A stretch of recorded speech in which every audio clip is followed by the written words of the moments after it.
Seguimos en punto de partida, estamos en comunicación con Claudia Balaguer, diputada provincial por el Partido Socialista dentro del Frente Progresista Cívico y Social, en medio de un momento muy especial, producto del fallecimiento repentino de Miguel Lifchit, ex gobernador de la provincia, quien, bueno, lamentablemente por esta pandemia es otra de las víctimas de la pandemia.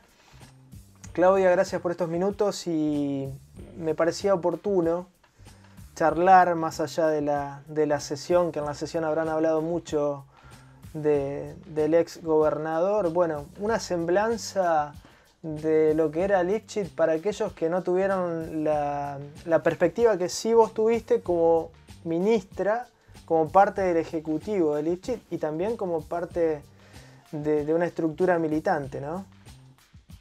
Sí, bueno, gracias Luis. Primero, la verdad que ayer en la sesión fue muy impactante el reconocimiento de todas las fuerzas políticas, ¿no? Creo que hay una perspectiva de lo que significó Miguel Lifchit como referente político, no solo para un partido, para un frente, sino para una construcción política dentro de la provincia de Santa Fe y ya con una proyección también en lo nacional que tenía, ¿no?, dentro de esas construcciones políticas.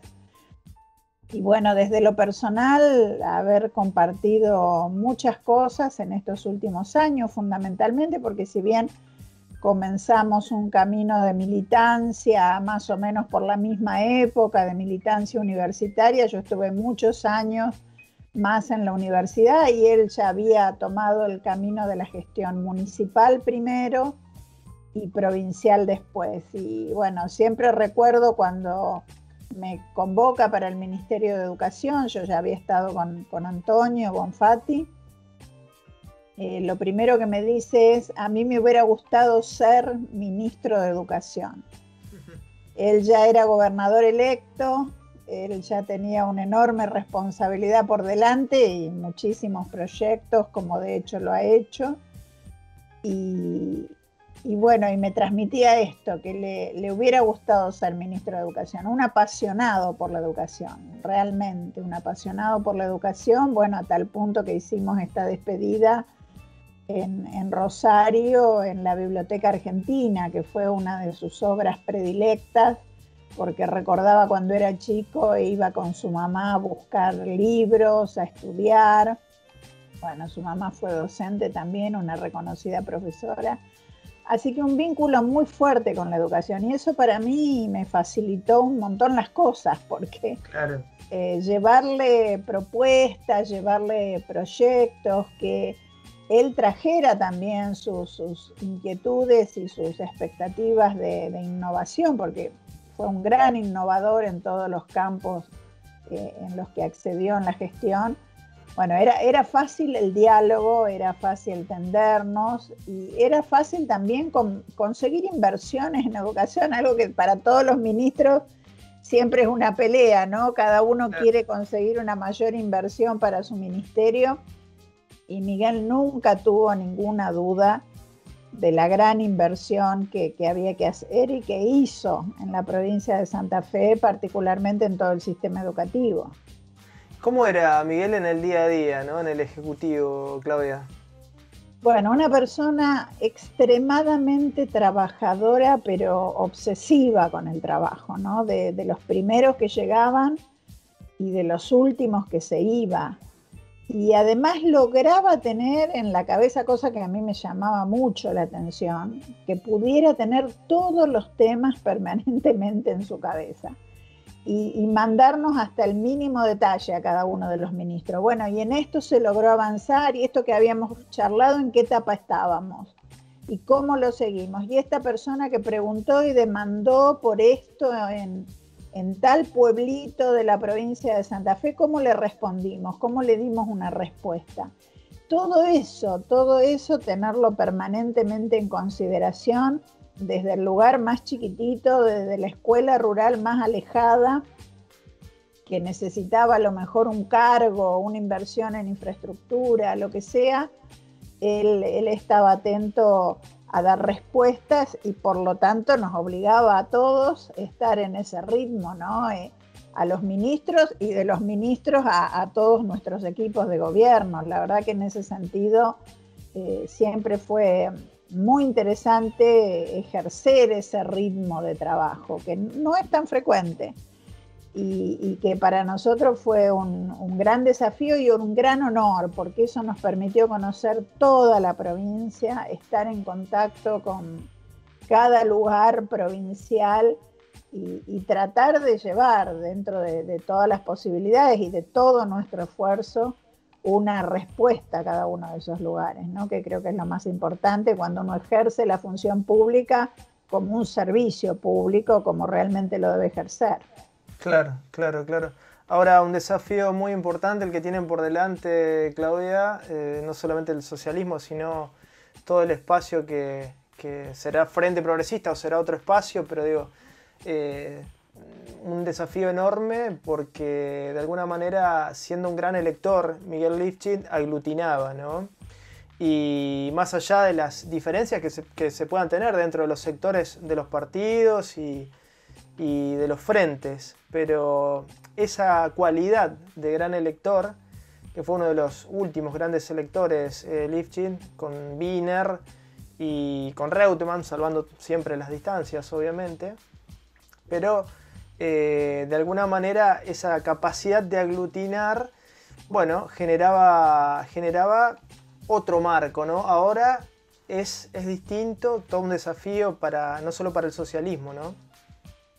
Sí, bueno, precisamente en estos días, entre ayer y hoy, constituimos las nuevas juntas ejecutivas, ¿no? Tanto nacional como provincial del socialismo, después de unas elecciones internas que lograron una democracia partidaria de mucha participación, realmente muchos afiliados y afiliadas fueron partícipes de todo este proceso.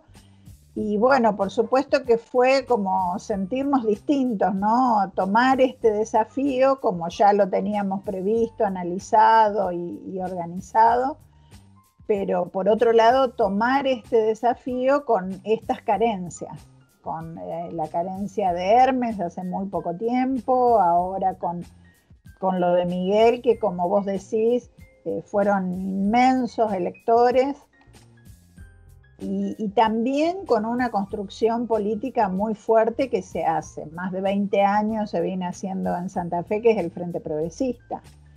Un Frente Progresista al que seguimos apostando, que podrá tener algunas variantes, algunas modificaciones, pero al que seguimos apostando con mucha fuerza y que con esta conformación de nuevas autoridades también asumimos un compromiso, ¿no? de mucho trabajo, de mucho trabajar desde las bases, de mucho diálogo con los distintos sectores políticos y seguir pensando en una Santa Fe mejor. Nosotros estamos convencidísimos de que puede haber una Santa Fe mejor y muchos hemos dedicado gran parte de nuestra vida a construir una alternativa política que realmente permita mayor inclusión, mayor representatividad, mayor igualdad, mayor participación.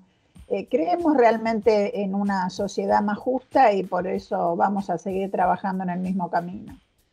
Hace pocos días se cumplió un aniversario de la creación del Partido Socialista Popular en los años 70, con una gran referencia en Guillermo Esteves Boero. Estaba leyendo, repasando su discurso hace unos días, un contexto muy distinto, ¿no? Pero de alguna manera el discurso de Guillermo Esteves Boeros en ese momento tenía que ver con nacionalizar, cambiar el rumbo del socialismo. Esteves Boeros nacionaliza, ¿no? Porque hasta ese momento el socialismo tenía una mirada más internacionalista. Y Esteves Boero, nacionaliza el socialismo. Y bueno, es interesante remarcar esto porque hay un cambio histórico. Hago este pequeño prólogo en la pregunta para interpelarte sobre la situación actual, ¿no? No estamos en los 70, mucho menos en los años 30, 40, 50. ¿Cuál es el momento del socialismo? Yo creo que esa construcción histórica que comenzó con Guillermo Esteves Boero, Juan Carlos Abalza y tantos compañeros y compañeras, sigue teniendo muchas cosas vigentes. Esto de no mirar al socialismo como la vanguardia iluminada o como sectores que se fragmentan permanentemente. Había una historia del socialismo con algunas características muy particulares, de cuadros políticos alejados de la gente, alejados de las necesidades del pueblo, y por eso se conforma el socialismo popular, ¿no? En esta conjunción de una izquierda democrática, pero también de una izquierda democrática cercana a las mayorías populares. Ahí yo creo que fue la gran definición y la gran construcción histórica, que por supuesto sostengo que muchas de esas bases siguen siendo tan necesarias o más necesarias que nunca. Nosotros entendemos que en todos los procesos del neoliberalismo, del capitalismo más crudo, han sido tremendamente perjudiciales para los sectores más populares, ¿no? Lo vemos hasta ahora con la pandemia. Personas que tienen acceso a la tecnología y personas que no la tienen. Pueblos que tienen vacunas de sobra, países que tienen vacunas de sobra y otros que estamos penando por tener todas las semanas un stock de vacunas para seguir brindando ese derecho a la salud que todos tenemos.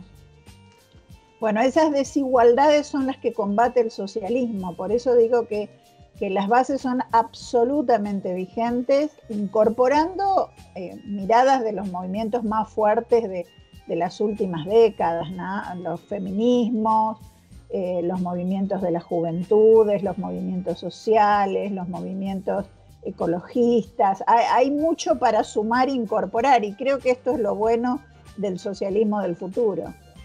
Y en un contexto internacional, porque uno no puede pensar la política interna sin evaluar lo que está sucediendo en el mundo, ¿no? En un contexto internacional donde los países se cierran, ¿no? Ya después de la caída del muro de Berlín se hace más difícil una definición como la que hubo en ese momento, ¿no? del libre mercado, ¿no? Hoy todo eso está en tela de discusión. Cada país de alguna manera se va cerrando, lo vemos con Inglaterra, lo vemos en distintas expresiones, ¿no?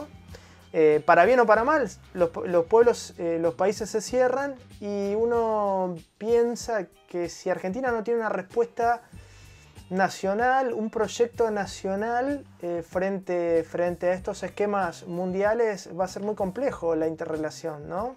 Va a ser en una situación de disparidad de fuerza muy marcada. Sí, claro, Argentina tiene que tener un proyecto nacional y tiene que tener también un proyecto regional. Esto se ha abandonado en este contexto que vos decías de los nacionalismos que mayormente han sido de derecha.